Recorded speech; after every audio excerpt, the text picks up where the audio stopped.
The Renaissance, the most successful period in Disney history, ended in 1999. After that, the studio was plunged into complete obscurity for the whole decade. In the 2000s, Walt Disney Animation Studios had one box office fail after another. Experiments with animation styles didn't help, as Disney was trying to figure out how to remain relevant in a completely new animation landscape. But in the late 2000s, everything changed. With The Princess and the Frog in 2009, a new era of Disney animation started. Disney Revival brought popularity of the studio to new heights and financial success that Disney hadn't experienced previously. In this series of video essays, I'm gonna be exploring each and every movie released in the Disney Revival era, how they were written, produced, animated, what impact they had on animation, and what controversies they were surrounded with. This is the Disney Revival series.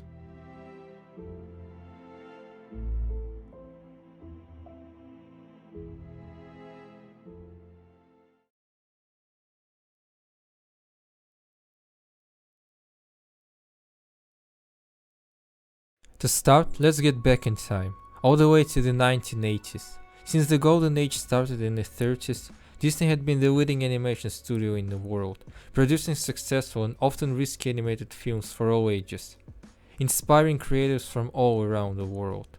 However, in the 1980s the popularity of Disney animation was at its lowest point. In 1985, Walt Disney Animation Studios released The Black Cauldron. That movie was supposed to draw more viewers to Disney animated films and expand Disney's regular audience.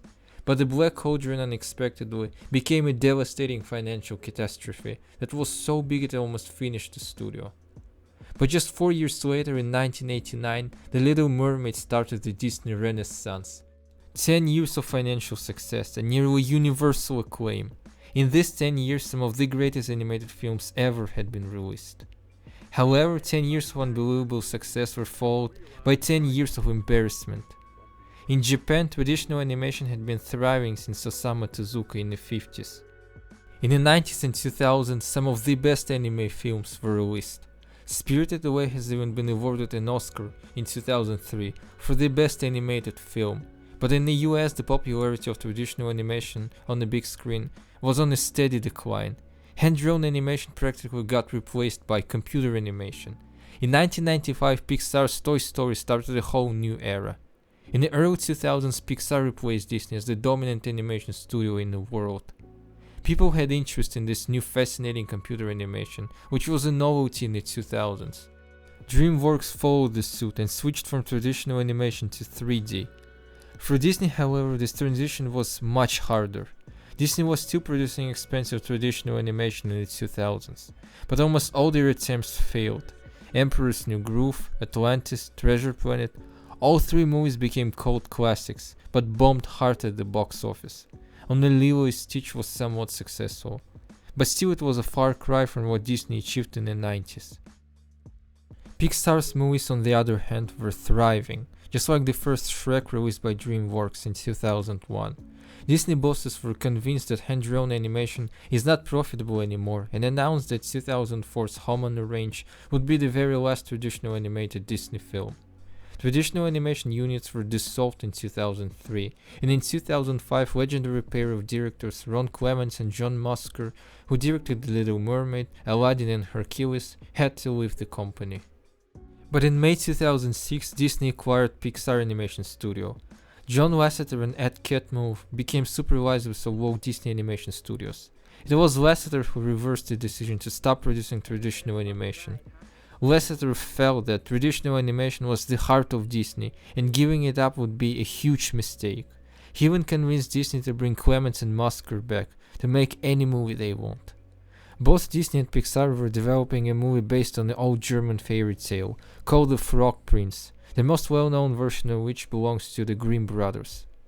In this tale, a princess reluctantly befriends a frog who turns out to be an enchanted prince who was turned into a frog by a wicked spell. In the version by the Grimm brothers, the princess throws the frog into the wall, after which he turns back into a handsome prince. In English translation, however, a kiss by a princess turns the frog back into a human being. This is what Musker and Clements took as a foundation for their new movie. There were enough fairy tales set in Europe, so Musker and Clements wanted to create an American fairy tale. A jazz-era New Orleans was chosen because it was the favorite city of John Lasseter, who was enchanted by the magical spells of the city, its unique culture, cuisine, and of course its jazz music. Directors went on a 10-day trip to New Orleans to explore the city and its culture, similar to how Brad Bird and Brett Lewis spent a week in Paris before they started working on Ratatouille. The movie was announced in 2006 as The Frog Princess. Immediately, the movie was met with sharp criticism by African American communities. A lot of African American critics disapproved of the name for the main character, Maddie, because it sounded similar to the derogatory term Mammy, which dates all the way back to slavery. Originally, Maddie was supposed to be a chambermaid, and the prince was supposed to be white. These decisions were criticized too. Eventually, Disney would listen to early criticism. The main character's name was changed from Maddie to Tiana. Tiana became a waitress who dreams about opening her own restaurant in New Orleans. Disney needed to work very carefully and consult a lot of people. Musker and Clements were assisted by a black screenwriter, Rod Edwards. Tiana was the first African American princess in Disney history. Before, Disney had 3 princes of color, Jasmine, Pocahontas and Mulan, but none of them was African American or black.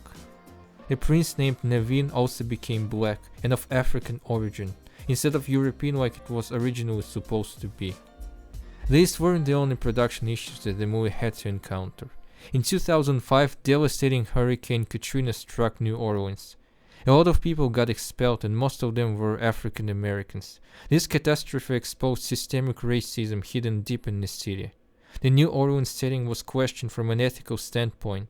Was it morally correct to use the city with exposed severe systemic racism as the primary setting for the first Disney princess movie with a black heroine? However, directors weren't ready to change the location and insisted on keeping New Orleans. During their trip to New Orleans, Musker and Clements got acquainted with the famous restaurateur Leah Chase, who partially inspired Tiana's character. In 2007, the name was officially changed to The Princess and the Frog. The same year in April, it was announced that Annika Noni Rose would voice Tiana and Keith David would voice Dr. Facilier, the main antagonist of the movie. The primary inspiration for animation were the Silver Age cartoons, and mainly The Lady and the Tramp, which Musker and Clements saw as pinnacle of Disney animation. The post-Renaissance era cartoons such as Treasure Planet, also directed by Musker and Clements, had CGI-inspired look, which directors abandoned for The Princess and the Frog to make their new movie look more authentic. In the 1980s, Pixar was developing the Computer Animation Production System, or CAPS. Disney had been using this system since Rescue Down Under, but CAPS already became obsolete in the early 2000s. So Toon Boom Harmony software developed by Canadian company Toon Boom Animation was used. Traditional animation units that were dissolved in 2003 were reinstalled in 2007. The work on the movie began. Backgrounds were painted using Adobe Photoshop. Elements of architecture were based upon 3D models built in Maya. Legendary composer Alan Menken was initially supposed to write the score for the movie, but he was busy with another Disney film, Enchanted. To avoid possible repetitiveness, John Lasseter recommended another great composer, Randy Newman. Lasseter and Newman knew each other pretty well because Newman composed music for multiple Pixar movies before, including the first Toy Story. Newman looked like a perfect candidate. Newman was a huge fan of Southern music. He was known for his R&B, soul, and jazz songs. In addition to his musical skills, Newman spent his childhood in New Orleans, so he knew the city well enough. The soundtrack album was released in November 2009, weeks before the movie had wide theatrical release. Music is a beautiful kaleidoscope of jazz, blues and R&B, and it perfectly conveys the magical and mysterious spirit of New Orleans.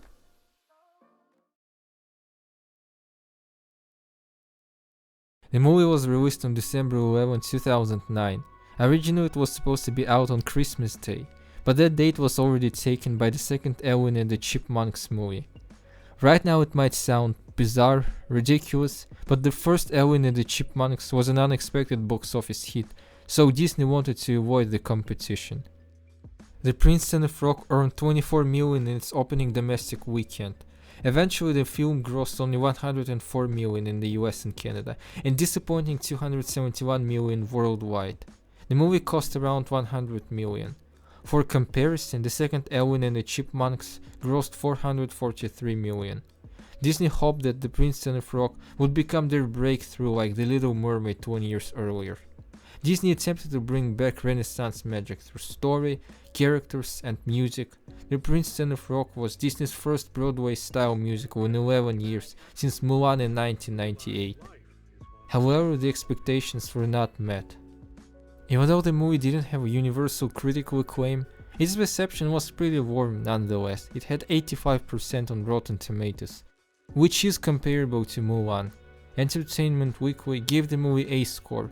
The main criticism that the film faced was that it was desperately trying to replicate the success of the Renaissance cartoons, while at the same time, seriously lacking in quality of the story. Interestingly enough, this is exactly the kind of criticism that Wish received in 2023. Like any other Disney film, The Prince and the Frog simply could not avoid controversies. Evangelical journal Christianity Today, popular in America, criticized the film for being too scary for children and for having obvious sexual undertones. Non-Christians criticized the movie for stereotypically negative portrayal of voodoo. Also, the film received criticism for negating Jim Crow laws in the American South, in the time period in which the movie was set, 1920s. The Prince and the Frog greatly impacted the following Disney princess movies. Before the release, Disney had a plan to release one hand-drawn movie each 2 years. In 2011, Disney was supposed to release Winnie the Pooh, and in 2013, The Snow Queen. But as we all know, Winnie the Pooh was the last traditional animated cartoon. Underperformance of The Prince and the Frog convinced Walt Disney Animation Studios to completely switch to 3D animation. Another impact is naming. Prince and the Frog was released only 1 week before James Cameron's Avatar, the movie that became the highest grossing movie of all time, and had an absolutely phenomenal theatrical run. A lot of people blamed close proximity to Avatar for the disappointing box office run of Disney's film. However, Ed Catmull was inclined to believe that the movie underperformed because of the word princess in the title, which, according to Catmull, convinced many moviegoers that the film was only for girls. This is why the names of the next 2 princess movies were changed. Rapunzel became Tangled, and the Snow Queen became Frozen. Gender-neutral names were chosen to attract more people to theaters. It affected not only Disney, but also Pixar. Brave was originally announced as The Bear and the Bow. This tradition of giving movies gender-neutral names was abandoned eventually. In 2016 we had Moana, and in 2021 Raya and the Last Dragon. In 2020 Disney announced the Tiana spin-off series on Disney+, which is set to finally be released in 2024. Tiana will be the first in a series of Disney spin-off shows for streaming. The next one after Tiana is supposed to be Moana, but there is still no information about production or release date. I personally thought that the film was charming enough and had decent music, although no song was really outstanding to me.